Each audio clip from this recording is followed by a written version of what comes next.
Once upon a time in Venice. We are talking about Venice Beach in America, not in Italy, FYI. And this one has got a pretty good cast here. You've got Bruce Willis, who is a kind of private eye, an ex-cop.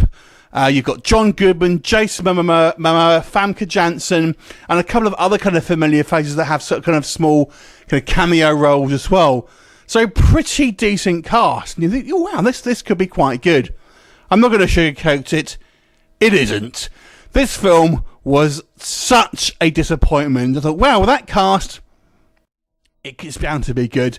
On the surface of it, it actually seemed like a kind of geriatric version of John Wick. We have this kind of aging private eye, an ex-cop, and his dog gets kidnapped by the local kind of gangster, played by Jason Momoa, and he kind of wants to get him back. So it kind of sounds a little bit like John Wick to a certain degree, or maybe even Keanu.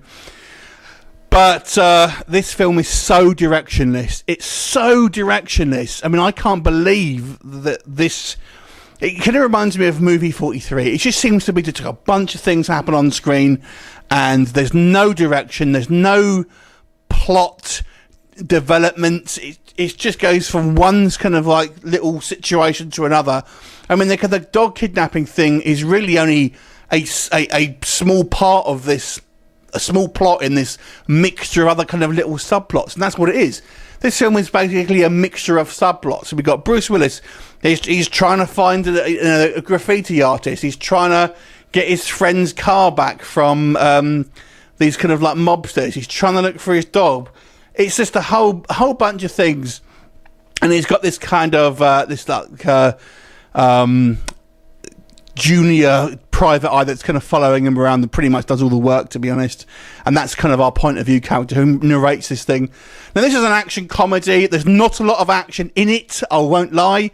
And there's not a lot of comedy in it. Now, comedy is subjective. Now, I'm not going to be the first one to tell you, people like different styles of comedy. I quite like Rob Schneider.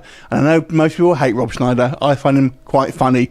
So, comedy is subjective. But for me, none of this comedy worked. Bruce Willis just embarrassing himself. I mean, the first part of this movie, we see him, or what his character is clearly a body double, naked skateboarding through the city.